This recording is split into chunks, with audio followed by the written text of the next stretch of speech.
everyone. We have Enze, who is the first speaker for the talk about no privacy among spies, assessing the functionality and insecurity of consumer Android spyware apps.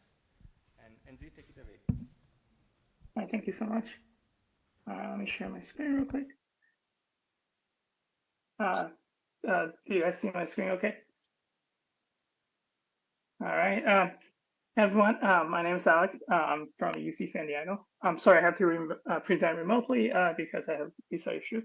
But my colleague Samant is attending in person, so feel free to grab him afterwards if you have questions. So today I'll talk to you about my paper, or I guess our paper, No Privacy Among Spies, assessing the functionality and insecurity of consumer Android spyware. So I want to start with a real story. A survivor of intimate partner violence was describing their experience of attack-enabled stalking. And they said, he's tracking everything. Whatever I do, he sees that. This is actually a horrifying story because the victim here completely lost control of their digital life. And in fact, this is not a rare case. So over the years, hundreds of apps have emerged for stalking purposes, and we've seen a sharp increase in their usage both during and after the pandemic. And the main driver of this rise is a family of apps called consumer spyware apps. So, what are these apps?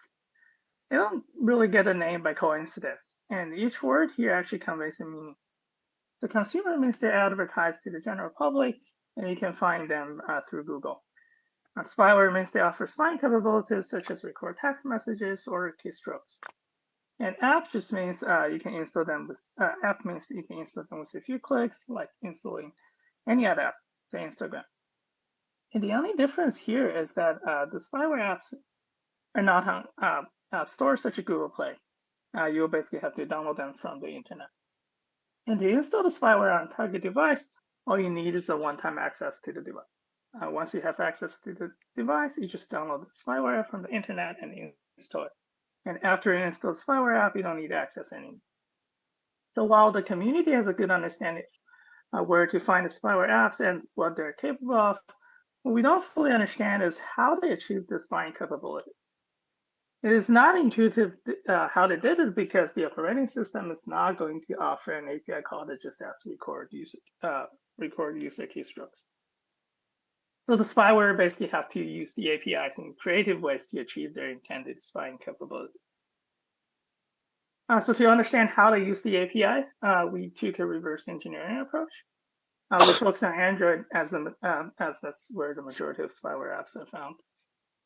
So we started by taking the source file of spyware apps and decompiled them to human readable Java files.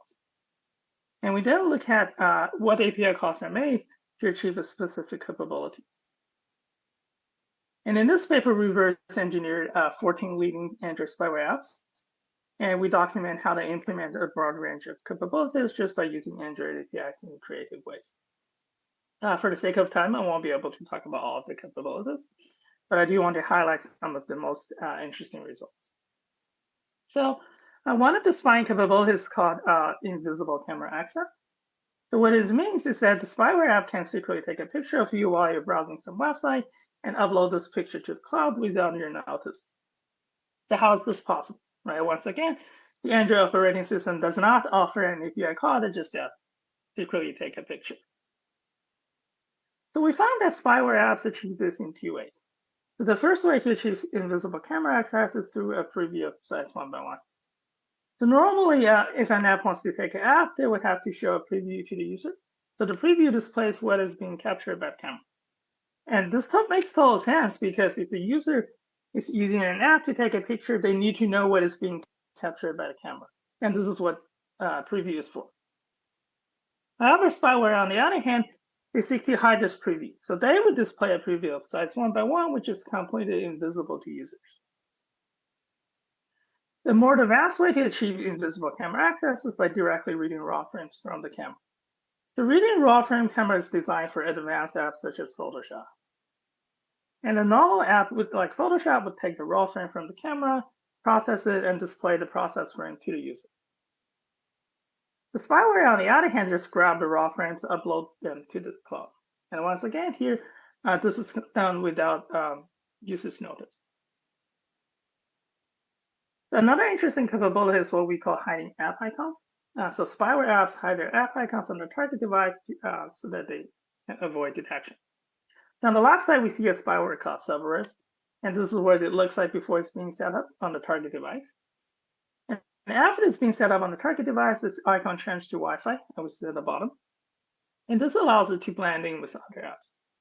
And you might think this is pretty good disguise already. But in fact, some spyware apps can do an even better job.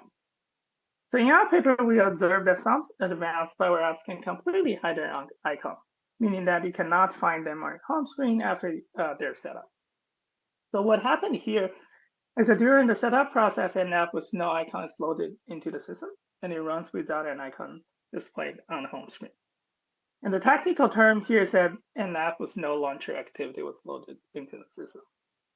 And as you can imagine, this makes the app super hard to detect for ordinary users because it does not have an icon. So for time's sake, I won't be able to give you more examples, but hopefully at this point, you're convinced that spyware apps are actually very technically sophisticated. But ironically, they're not very secure. And just a few weeks ago, one of the apps called Let Me Spy was hacked. And this app reportedly is monitoring more than 200,000 devices and has collected millions of sensitive points, such as call logs and location. And this is just one of the many hacks that have happened to various spyware apps in the past years. So all these hacks led us to ask you the second question, which is what are the measures taken by spyware apps to protect user data? I'm sure you don't want the pictures on your phone to be exposed to the public just because of unfortunate hacks. So to answer this question, we took an end-to-end approach. Spyware apps collect data on the target device and transmit the data back to your server. So we look at the protections that come with the app as well as the protection on the server side. We also look at the case where an adversary is between the app and the server. So overall, we identified a range of privacy deficiencies both at the client side and the server side. And sometimes the spyware apps don't even have the basic protections in place. So on the app side, I want to highlight one example called authenticated SMS commands. So some apps can respond to SMS commands. So the worrying part is that they don't have any authentication, meaning that as long as your phone receives a text message of a certain format, the spyware app would execute it. And one of the commands they can execute is called factory reset, basically reset your phone. And as long as someone knows that the spyware is on your phone, they can wipe your device easily by sending the factory reset command to your phone. And obviously, this will create a problem. And you can also imagine a DDoS attack where the adversary just massively sends factory reset commands to a lot of people.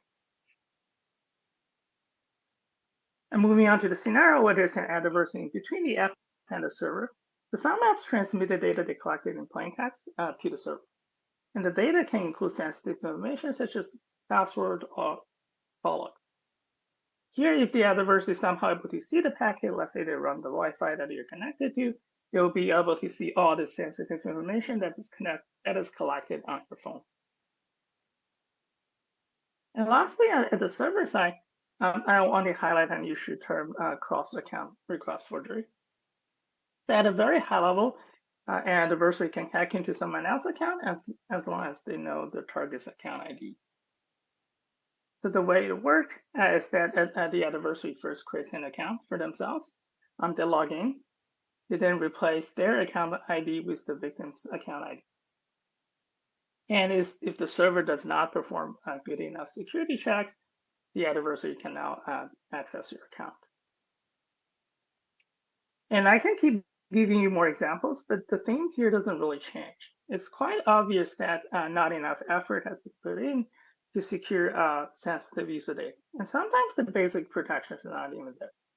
And this is in sharp contrast with the sophisticated spying capabilities offered by spyware apps. It also reflects the unfortunate reality that spyware apps prioritize covert data collection over protecting user data. We also disclose all of our findings to spyware vendors, and unsurprisingly, we received no response. Now we can just hope that we're not infected by spyware apps in the first place. In summary, in this paper, we made two contributions. We perform an in-depth technical analysis of consumer Android spyware apps. We document how they use Android APIs in creative ways to carry out their spying capability. Some of the ways are previously unknown.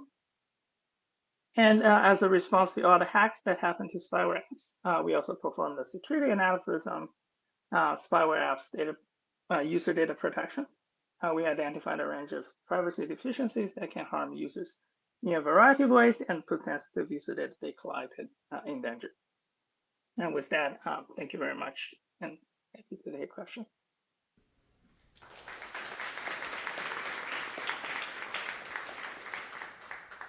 Thank you, Alex. We have two questions on Zulip.